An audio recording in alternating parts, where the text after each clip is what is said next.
Good evening.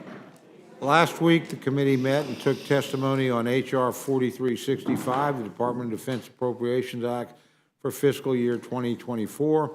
Earlier this week, the committee met and took testimony on H.R. 1130, the Unlocking Our Domestic LNG Potential Act of 2023, and the House Resolution of 684. Today, we'll consider a rule to provide for consideration of these three pieces of important legislation. I genuinely appreciate everybody being here on such short notice, and I'll now yield to our ranking member, Mr. McGovern, my good friend, for any remarks he wishes to make. Well, thank you, Mr. Chairman, and it's so great to see you again this week. Not so sure if you're going to be glad to see me after I get done with these remarks, but look, please do not take any of what I'm about to say personally. You know that I have great admiration and respect for you personally and professionally. But what the hell is going on inside your conference? Are you sure this time? Are you sure you got it? Because nothing has changed in the text of these bills. The only thing that's maybe changed is Mr. Norman's and one other member's minds. Republican leadership changed two minds. Wow. Two happens to be one more than the number of appropriation bills you've been able to pass. This is like Groundhog Day. And I know we will hear that Democrats had to pass a CR and the Democrats didn't get it done in time either. Please. Democrats didn't threaten to shut the government down because we couldn't get our act together. Democrats didn't spend months negotiating with ourselves. We haven't been able to negotiate with you because we don't know what your position is. And I know you're trying to move this bill, but we have a government shutdown in just a few days. And I know Republicans love having their backroom secret deals and seances. But the reality is, not once have you given us a bill that can keep the government open. Everything you have done so far is to fight with yourselves. The American people saw fit to divide this government, and the only way you're going to keep the lights on is if you get Senate Democrats and the president to agree. Hell, you might not even be able to get Senate Republicans to agree, given how extreme your conference has become. And judging by what we are hearing, you are moving in the wrong direction. I mean, it wasn't enough that some Republicans want insane, mindless, across-the-board cuts. 8% across the board. Give me a break. Your proposal is to cut LIHEAP by 65%, for Christ's sakes. Why not 75%? Why not 100%? It's October. Come with me to Massachusetts and explain to families why their house is cold because you cut their heating assistance. But not a single cent cut from this bill, not a single dime from the Pentagon. You want to cut cancer research and funding for pregnant moms and newborns to eat? Are you kidding me? Look, people are really fed up with Republican incompetence. And I'm not just saying that, I'm hearing it all over the place. People are fed up with Speaker McCarthy's weak, ineffective leadership. They are fed up with Republicans fighting with themselves and doing nothing to help everyday people. A minute ago, I called your conference meeting a seance because you went in there behind closed doors for hours to resurrect your dead defense spending bill. But I think what this place really needs is an exorcism. And I'm telling you right now, Republicans will not be in the majority for long. With that, I yield back. I never take offense to what my good friend has to say. I'm always interested in it, listen to it, and occasionally, very occasionally, learn from it. Again, I understand my friend's frustration, and we're going to move forward, and I look forward to being able to do that tonight. The chair will be in receipt of a motion from the gentleman from Texas, Dr. Burgess. Thank you, Mr. Chairman. I move the committee grant H.R. 4365, the Department of Defense Appropriation Act of 2024, a structured rule. The rule waives all points of order against consideration of the bill. The rule provides 1 hour of general debate, equally divided and controlled by the chair and ranking minority member of the Committee on Appropriations or their respective designees. The rule provides that the bill should be considered as read. The rule waives all points of order against provisions in the bill. The rule makes in order only those amendments that are printed in Part A of the Rules Committee report, amendments en bloc described in Section 3, and pro forma amendments described in Section 4. Each amendment shall be considered only in the order printed in the report, may be offered only by the member designated in the report, shall be considered as read, shall be debatable for the time specified, in the report equally divided and controlled by the proponent and an opponent, shall not be subject to amendment except as provided by Section 4 of the rule, and shall not be subject to a demand for the division of the question. All points of order against the amendments printed in Part A of the Rules Committee report or amendments en bloc described in Section 3 of the resolution are waived.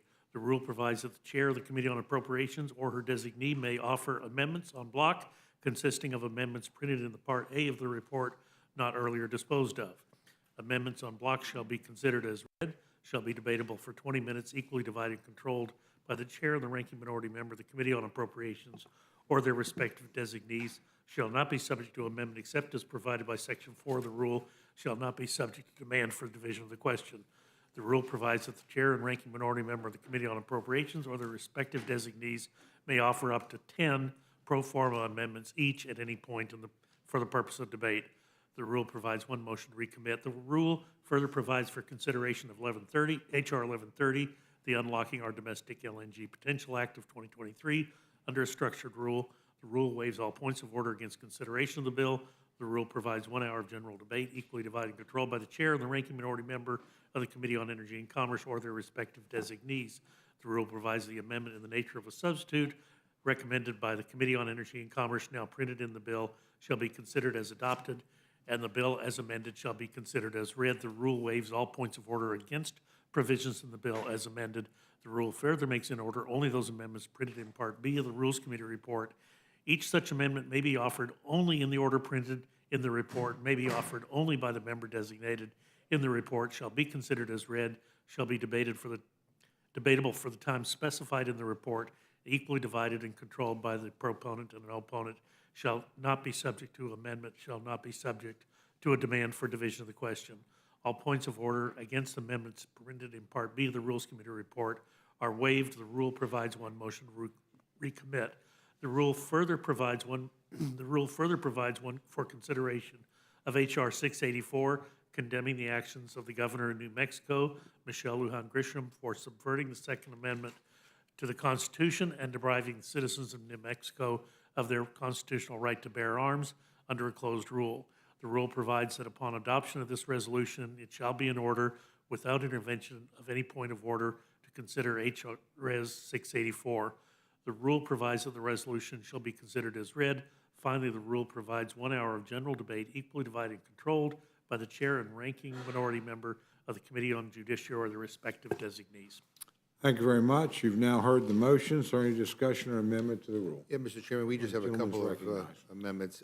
First of all, I have an amendment to the rule. I move the committee make and order en bloc amendments number 2, 7, 9, and 11 to H.R. 1130 offered by Representatives Sorensen, Custer, DeGette, and Houlihan, respectively. Amendment 2 would prohibit the act from taking effect until the Secretary certifies that increased U.S. exports of liquefied natural gas will not increase domestic natural gas prices. Amendment number 7 clarifies that the Department of Energy shall not deem the export of liquefied natural gas to the People's Republic of China in the public interest unless the Department of Energy and Federal Energy Regulatory Commission jointly certify that liquefied natural gas exports from the U.S. to China will not increase U.S. natural gas prices.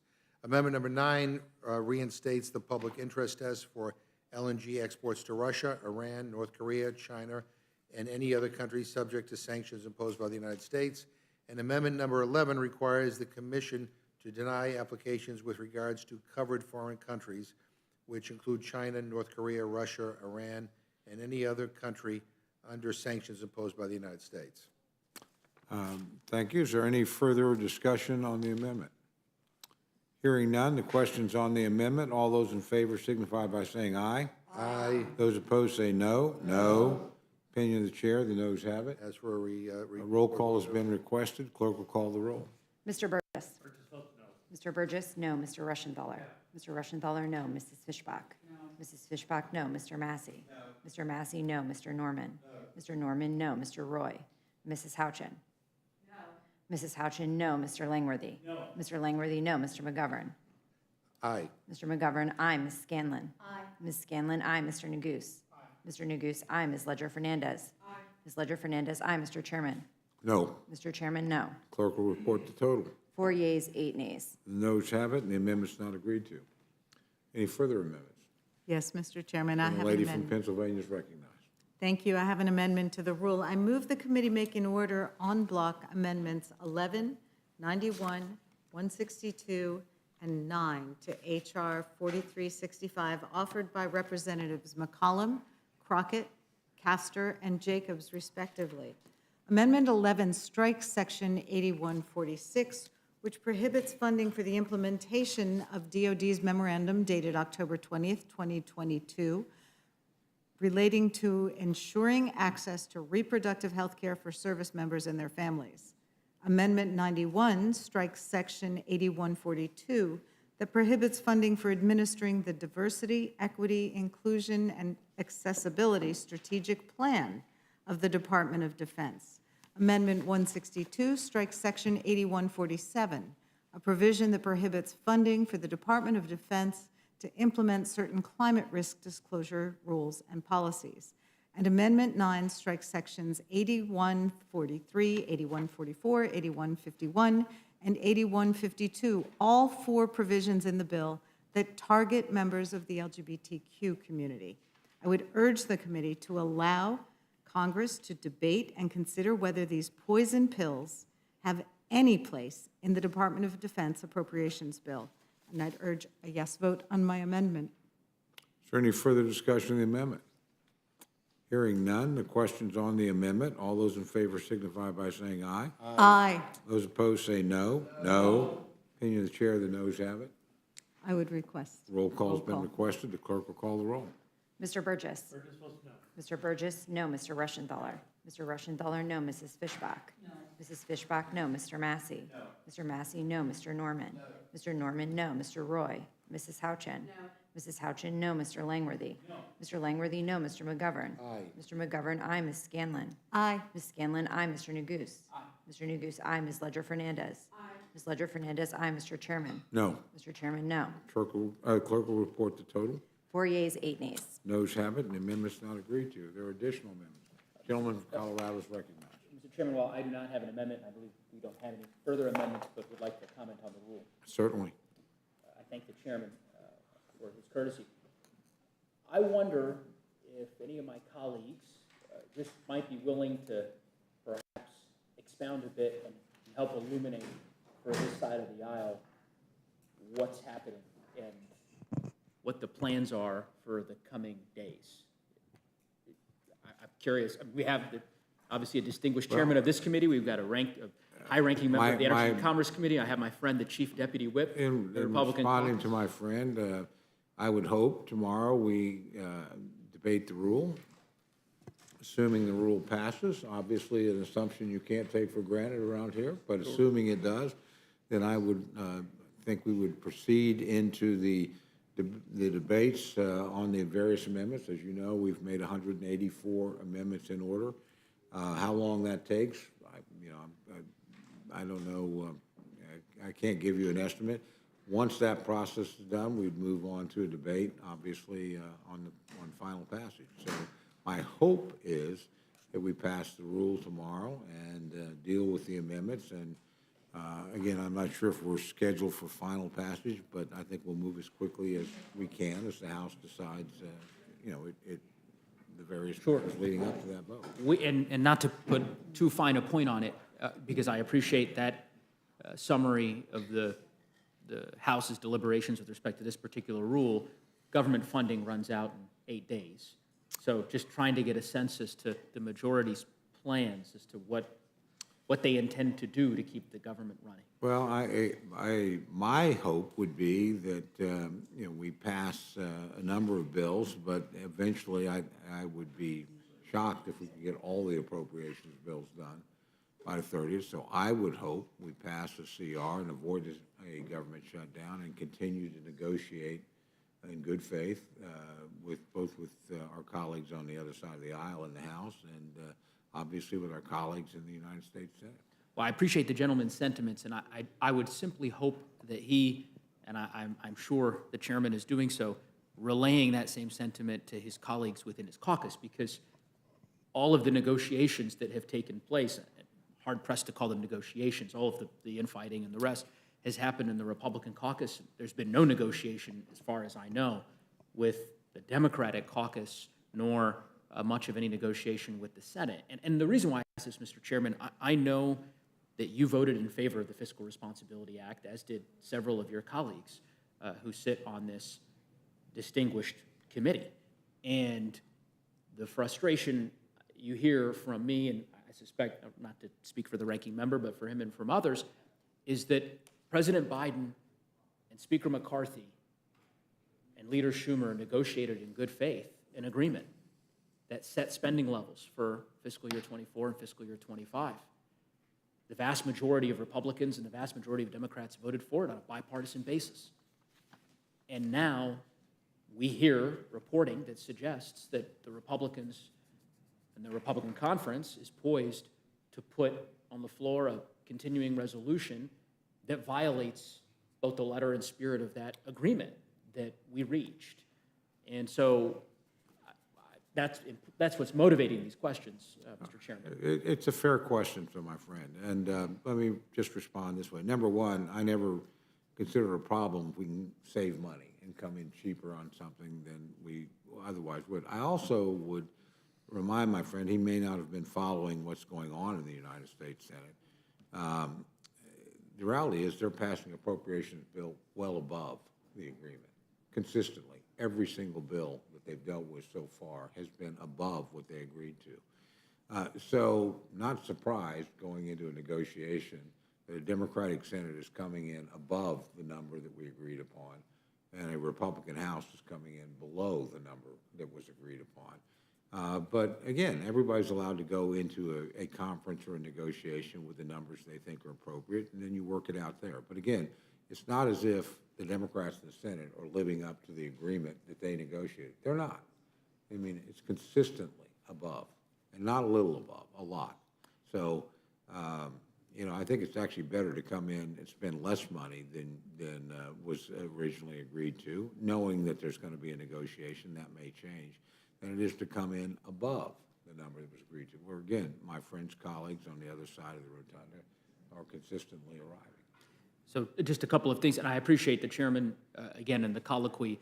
And while I don't know that to be the case with respect to the numbers you've referenced regarding the Senate, I'll certainly look at those. An agreement is an agreement, and I guess what you're hearing from me, and I suspect from our colleagues on this side of the aisle, is we had a deal, and we should abide by the terms of that deal. And I guess one point of clarification that I want to make sure I'm understanding right, and of course I'm new to this process, or newer, I should say, than of course the chairman who served on appropriations for many years. This is with respect to the CR, not with respect to full appropriation bills. So what you're talking about is, let me take a step back. As best as I can understand it, House Republicans intend to try to pass a CR that spends at draconian levels, severe, deep cuts to a variety of programs that the American people rely on, that is inconsistent with the levels agreed to in the Fiscal Responsibility Act, and to send that to the Senate to then force a negotiation to reopen government, so essentially to shut down the government and then negotiate around the reopening of government, at which point we will do all of this over again as we pass appropriation bills for the next fiscal year. Because we're not talking about a negotiation with respect to appropriation bills for the next fiscal year. We're talking about the CR to keep the government open. Or am I misconstruing? Well, again, we'll see what happens in negotiation with our friends on the other side of the rotunda, Republican and Democrat alike. But I just remind my friend, the point I made, number one, yesterday, was I don't support shutting down the government. I think it's a big mistake. And I very much hope we don't stumble into this. I've seen us do it twice. I've seen my friends on their side of the aisle do it. None of those three objectives did the party that triggered a shutdown actually achieve the objective that they wanted. So that's the way I approach this, and I speak only for myself. I can't address what others think. I think we're in a process here. I think that, again, as I said, and I would encourage my friend to check, you'll find the Senate bills are consistently above the agreed-upon numbers. I don't hear many people concerned about that or saying, oh, my gosh, on my friend's side of the aisle. They're coming in above the numbers. I mean, we've got to be at the numbers we negotiated. I think the important thing here right now is to keep the government open, to keep bills moving, and to arrive at a negotiated settlement. Personally, and this is, again, my personal opinion, I think the real trigger here isn't September 30th, assuming we avoid a government shutdown, which I certainly hope we do. I think the real trigger is at the end of the year, when in the debt ceiling deal itself, both sides agreed upon, if we don't get our work done by January 1st, we will have a year-long CR with a 1% across the board. I don't know any appropriator on either side of the aisle in either chamber that thinks that's a good outcome. And I don't think most members think that's a good outcome. Our budget changes, our challenges change. We ought to relook at this every year. We do this annually for a reason. Again, I think that is a forcing mechanism. I want to give my friend Mr. Massey credit for that. That was actually his idea. We were having an informal discussion not too long ago. He said, you know, we might have been better off if we'd put that on October 1st. And he might be right about that. We might not be here right now had we done it. But we're going to find out if that idea is as good as I think it is, because it's going to, you know, it will keep us from a shutdown, which, again, at least those of us, I think, on this dais want to avoid. But it will also impose some fiscal cost for not coming to a deal. And so, again, we'll see what happens. But our aim here now is to move as many bills as we can in the time that we have, hopefully position ourselves to go into a discussion with our friends in the United States Senate. They'll pass some sort of CR themselves, or they'll take what we send and change it and send it back. And that's just, you know, it's not particularly I wouldn't say it's unpleasant to watch, but it's chaotic to watch. But that's not, you know, again, that's not new. And again, I remind my friends, they did take, you controlled the House, the Senate, and the presidency last time, and you didn't get to a deal until the end of December. And the only reason you but got we didn't to, shut down the May I government. finish? And then I'll certainly, you know, yield to my friend for any comments he needs to make. The only reason you got to that deal is because you were worried we were going to take over next. And you have a lot of people, honestly, voting for things they normally would not vote for. Defense appropriations much higher than they would favor. That's fair enough, but you made that decision. And the year before that, when you controlled the House, the Senate, and the presidency, you didn't get to a deal until March, after the end of the fiscal year in September of the previous year. So this is not new in this chamber. I don't approve of this. I would like us to do the 12 bills in a timely fashion. We used to be able to do that when I first got here.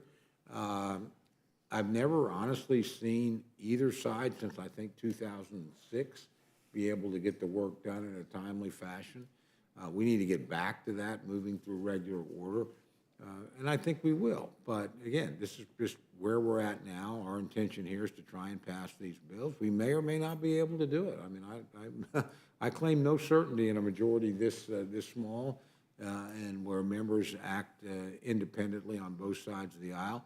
I certainly don't pretend to predict what the United States Senate will choose to do, but you know, I think this is the next logical step forward. That's the one we're trying to take. I know my friends don't agree with us on either the bill or probably the procedure, but again, we are where we are. What I'm trying to do is, number one, avoid a government shutdown. I know my friends share that goal. And number two, to arrive at some sort of bipartisan agreement, because that's what it will have to be. My friends control the United States Senate. We have a Democratic president. Whatever we pass out of here, unless you tell me that your colleagues, in a partisan sense, in the Senate will look at it and say, oh my God, we didn't think of that. That's great. And the president will say, I wish we'd have thought of that. So I don't think that'll be what happens. I would love it to happen, but I don't think it will be. So I think, again, we're in the messy process of a legislative negotiation in divided government. So, again, that's how I see it unfolding. Could I be wrong? Yeah, I've been wrong before. So, again, I have great reverence and respect for the chairman, and I take him at his word, but the examples that you cite, there is one distinguishing feature. Both of the examples you cited, with respect to when Democrats had the majority, we did not shut down the government. There was no shutdown. And it is very clear that if Republicans continue on the path that they are currently pursuing, which is pursuing a partisan CR along the lines of what's been publicly reported, that's where we're heading, is to a shutdown.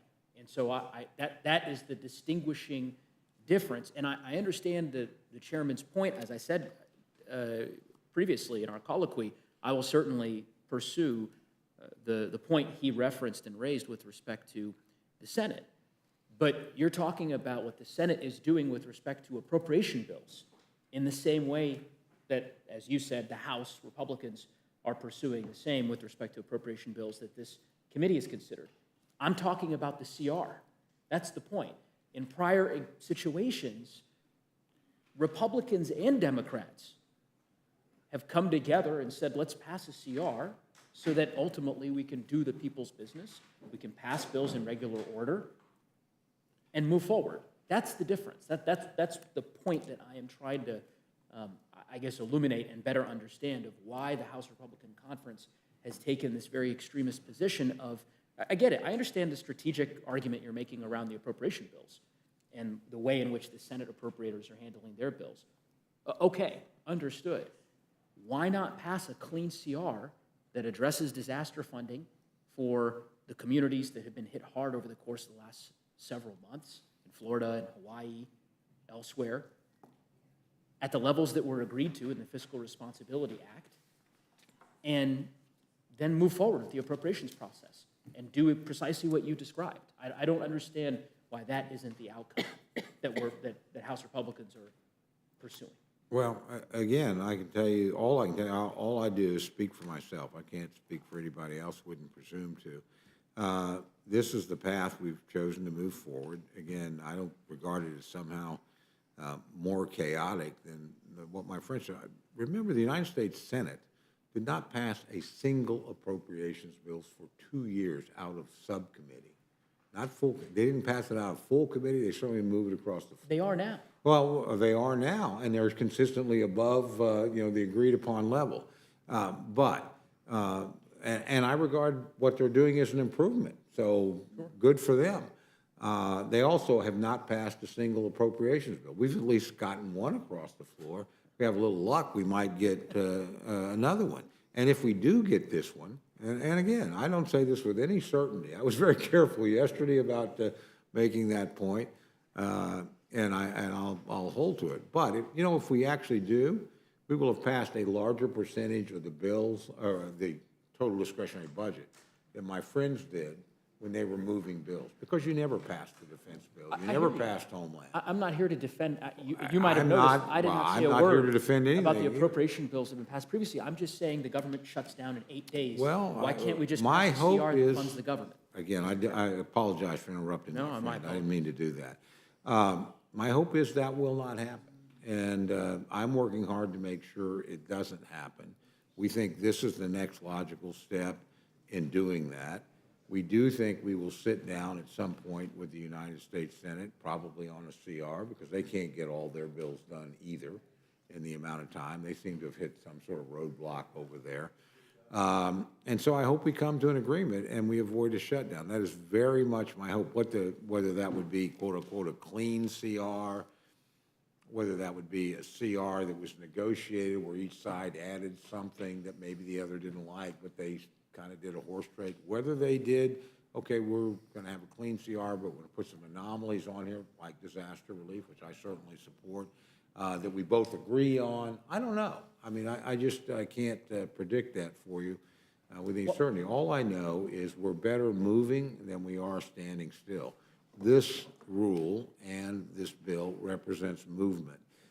If we pass the rule tomorrow, which I hope and assume that we will, we'll move into the amendments, we'll move into the bill. I'm sure there will be discussions going on with the United States Senate at a level well above my head as to what do we do to avoid a government shutdown. I think the Speaker, this is my opinion, has shown he does not want to shut down the government. He does not think that's an effective tactic. He said that over and over publicly. He certainly said it in our conference repeatedly, that this isn't, now, not everybody agrees with that. We'll see where we end up. But right now, we think this is the right way to move, and That's what we choose to do. If my friends have a different point of view, as I suspect you do, you're certainly free to express that in your vote and your voices, and I expect that you will do both. Well, I will simply close by saying, as I said from the start, I certainly take the chairman's word in terms of his opinions as to the potential government shutdown and perhaps his personal desires to avoid it. There is no doubt. It is a factual certainty that if the speaker wanted to avoid a shutdown, he could do so today. He could put on, and I want to finish my statement, Mr. Chairman, if I might, but he could put a bill on the floor today. He could put a 30-day clean CR. He could put a 15-day clean CR. He could pursue a 10-day clean CR to give the parties, the House, the Senate, the opportunity to engage in the appropriations process. He has chosen not to do so. Instead, he's pursuing a CR that violates the fiscal responsibility agreement that the majority of the Republican caucus and the majority of this committee voted for. So that, by definition, members will be compelled to vote for a CR at spending levels that are draconian, I might add, and we'll have plenty of opportunity, I suspect, in the next rules hearing, if we get that far, on the CR rule to discuss them, but draconian levels of funding for core programs that Americans rely on, and that, as I said, is inconsistent with and contravenes the very agreement that they voted for 4 months ago. Well, In addition to a variety of other policy riders that we deem extreme, obviously you have a difference of opinion with respect to those, but nonetheless, have that debate outside of the context of shutting down the government. Keep the government running, and then have the debate. Let's have the debate on the various policy propositions that my colleagues would like, but This is just a small technical thing. I'm happy to yield to the gentleman. Thank you, Mr. Neguse, not Negese, nor Negander. I appreciate it. He discussed it with me previously, it's all right. Yeah, we talked about it previously. He's got a line of names for me to get back. No, I think that those were caps, actually, in the Fiscal Responsibility Act, not like numbers that, because all of these bills, these appropriations bills that we're going to bring to the floor, in order for an amendment to be in order, it would either have to hold the spending the same or cut spending. And if, one could argue if the Fiscal Responsibility Act was the number to the penny, and we were all bound to it, that we couldn't have any of these amendments on any of these appropriations bills. I think it was a cap in the Fiscal Responsibility Act, but not the number. I could be wrong. Sure, and I would just simply say, and I appreciate the gentleman's point, and first, that's certainly a different construction than everyone and all the parties involved that negotiated the agreement at the time had understood the agreement to be. But even honestly, and again, this is part of what I was trying to glean from the chairman, putting that debate aside, my point is that for purposes of just funding the government, while you have the debate that you just described about whether or not the appropriation levels are above the caps or below, or whether they are caps at all or ceilings or floors, why not have a CR that keeps the government running, ensures that our troops are paid, that government operations don't end while we have that debate? That's the point that I'm making. And the honest truth is, I mean, if we're candid, and I think having an intellectually honest conversation about this is important, is that there is a group of members within your caucus that are insistent that the government not be up and running, that believe a shutdown is in the best interest of the government. That's not a view shared, obviously, by us. And from their perspective, perhaps the best way to effectuate that is to make these outlandish demands that are then incorporated within the CR that will pass potentially on a party line basis in the House, go nowhere in the Senate, and ultimately propel us into a government. Gentlemen, you? So that's, I'm going to, you of course have Well, just to unbridled make- ability to comment, well, Mr. Chairman, so I I'm going to don't- yield back the balance of my time. Well, I've you're made my very generous, and I don't, and if the gentleman wants to respond to anything I say, please do. I would just say this. Remember, the United States Senate could pass a clean CR. It's under Democratic control. I don't think it's done so yet. So you might want to direct this suggestion. It might be a good idea for Senator Schumer. He might want to do that. Second, our friends in the Senate are coming in consistently above the agreement. We're not yelling and screaming about that, just simply because they're getting vehicles passed. We get it. We're going to try and get vehicles passed. Hopefully, we can sit down. I want to associate myself with your concern about shutting down the government. I agree. I think it would be a mistake to do so. I don't get to make that decision by myself. We have to make it collectively as a Congress. But again, I've been around here a long time. We come up to a lot of deadlines. Sometimes we manage to avoid problems. Sometimes people try to precipitate problems. I don't think the desire here on anybody, I do not hear this, even from people that I do not think will vote for the rule or vote for the bill on our side of the aisle. I don't think they desire to shut down the government. There might be one or two, but most do not. And they're not saying, oh gosh, if we shut down the government, we'll get what we want in a week or 10 days or whatever. I've heard that before and argued against it in my own conference. My friends must have heard that in the Democratic side in the United States Senate with Senator Schumer shut down the government over DACA. And I know they felt passionately about the issue. I think, to his credit, 72 hours was enough to say, hey, this isn't going to work. We're not going to do it. So shut down Friday, reopened on Monday. I hope we don't get to this point. I don't think it's productive. I think the side that's perceived to have triggered it never gets the objective they want. And again, it's just not fair to the American people. We want to do something. We should keep the government open, keep negotiating, finally get to a solution. That's what I hope to do. That's what I think this is a step toward. And that's why we're proceeding as we are. My friends can very legitimately raise questions about that or voice different opinions on it. And vote accordingly. I get it. But this is the path we've chosen. I think it's the best one, and we'll see whether or not we may be back here in 10 days, and my friend will have the opportunity to say, I told you so. And you would be fair to do that. I know you'd probably be too polite to put it that directly, but it wouldn't bother me if you did. I hope we're not in the. It would I think not, you're right. and I know that's not where my friend wants to go. And I just want to say, the last point I'll make, I appreciate the questions. I think they're fair questions. I think the observations are fair, and I appreciate the dialogue and the engagement. Mr. Chairman? With that, I yield to my Just a friend. quick question. Is the expectation that we're in on Friday and Saturday? Yes, it is. Okay. I would very much think we're going to be doing that. We will not be here on Sunday or Monday in respect to the Jewish holidays associated with those days. So when we finish on Saturday, I think it's fair to tell you, if you want to go home and plan to be back Tuesday, I think that is the way we will proceed. That's what was relayed to us in our conference. And I want to thank you for the extended dialogue here. But for what it's worth, I don't feel at all reassured about what is about to happen, notwithstanding your very calm demeanor. And I stick by my opening remarks. I've never quite seen anything quite like this. And Well, for the sake of our country, I hope my friends can get their act I together. think that's a very fair So observation. anyway, but Mr. I will Ranking end Member. it there.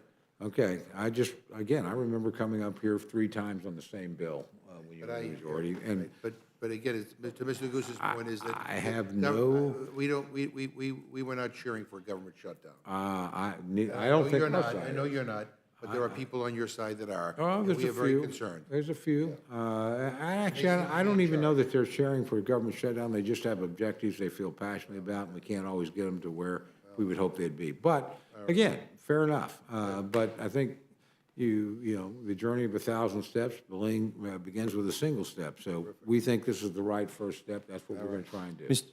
Chairman, Yield to my friend from Kentucky.